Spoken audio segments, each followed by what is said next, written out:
Good morning to all of you, my dear students.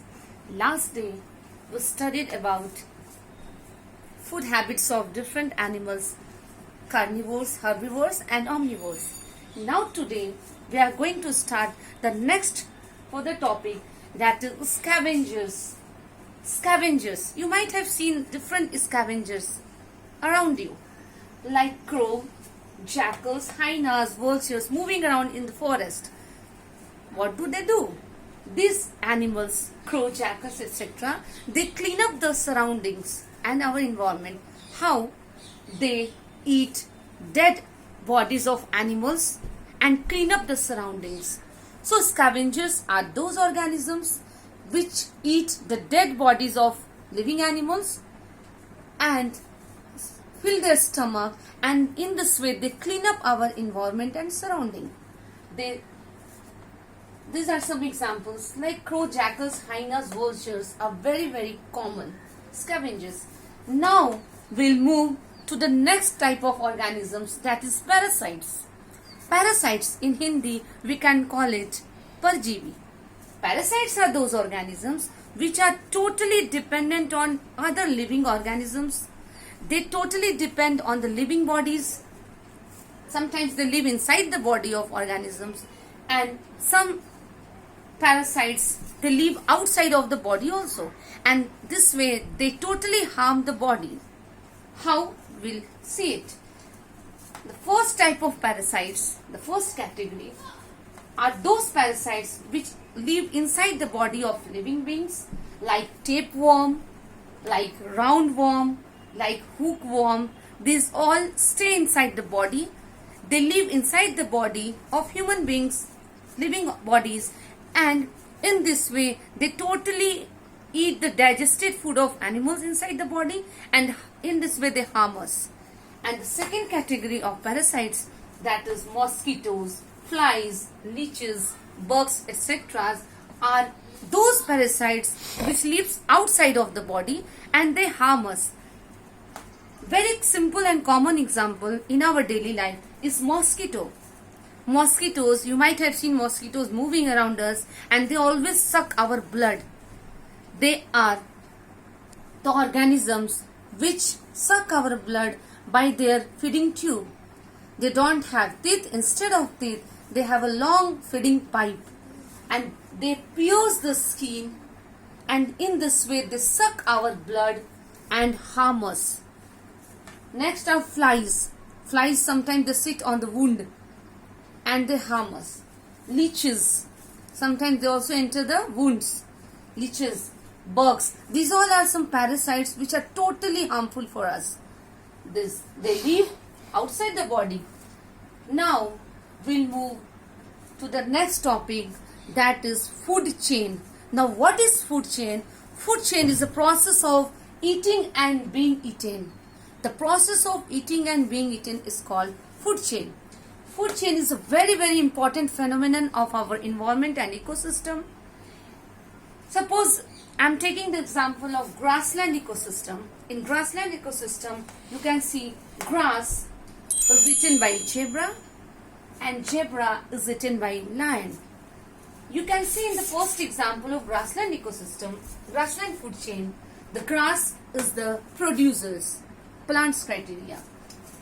Zebra, which totally depends on the grass, and the zebra which is eaten by lion. Now we see that the food chain starts with the producers. The second example of food chain is pond ecosystem. Like in pond ecosystem, algae, that is small plants in pond ecosystem. These small plants are eaten by small fish, and again these small fish are eaten by the large big fish. This is also a food chain. And the third little bit complicated food chain we are discussing, the example is grass.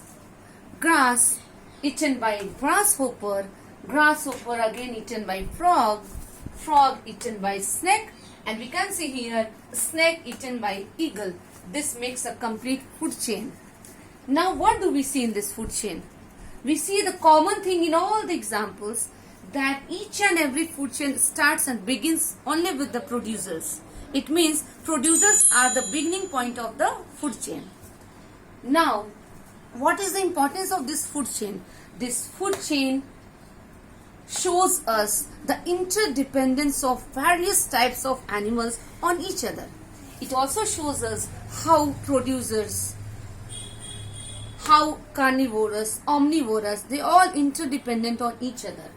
Like grass eaten by zebra, zebra eaten by lion.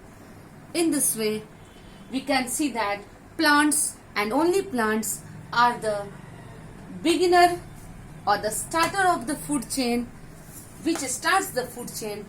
This way we can conclude that we human beings or herbivores or carnivores, we all animals totally depend on plants for our food, either directly or indirectly. This way I am ending my today's topic. Now again we'll have a recapitulation of today's class. Next, first of all, we'll start about the scavengers. Scavengers are those organisms totally depend on the dead bodies of living organisms. They eat the dead bodies of animals and totally clean our surrounding and environment, like crows, jackals, hyenas, vultures. Now we studied about parasites. Parasites, the organisms which are totally dependent on living organisms and they only harm the bodies. They suck our blood like mosquitoes, leeches, flies, bugs. These are the parasites which live outside of the body. And some parasites which stay inside the bodies are tapeworm, roundworm, hookworm. They live in our body, inside the body, and they eat the digested food of animals, and thus they take the nutrition from our body and depend on us. In return, they only harm us, and in this way, parasites are very, very harmful. They are totally dangerous for us. Now, we studied about food chain. Food chain, the process of eating and being eaten is called food chain. Food chain always starts from producers only. We can see the example of grassland ecosystem. The food chain, grass eaten by zebra, zebra eaten by lion. In this way, we can see grass is the producers. Now, the second example of pond ecosystem. Here we can see the example of algae, which is small plants. These algae, small plants, are eaten by small fish, and these small fish are eaten by large fish. In this way, the third example, similarly we can see here, grass eaten by grasshopper, grasshopper eaten by frog, frog eaten by snake, and snake finally eaten by eagle. In all these three examples, there is one thing very, very common, that all this food chain starts with the plant or producers only. It means plants are the starter or starting point of any food chain. All the food chain starts from the plants only, which is producers. This way we can conclude that plants are the major source of food, and these plants are the sources of this food chain. It starts the food chain. Now, food chain is very important for environment and ecosystem. How? Because this food chain only shows us the interdependence of various animals upon each other. The food chain, the examples of food chain, through these all examples of food chain which I have discussed now, you can just make an idea that all the food chain examples shows that each and every animal is dependent on each other for their food, for their nutrition. It means, what does it mean? It means this food chain only shows the interdependence of various animals upon each other. Means how do they depend on each other in the form of food. So the conclusion is that plants and only plants are the major source of this food chain. It starts the food chain. It means we all human beings, living beings, animals, carnivorous, omnivorous, herbivores, we directly or indirectly depends on the plants for our food. This way, today I am ending my topic and my class. Thank you. Have a nice day.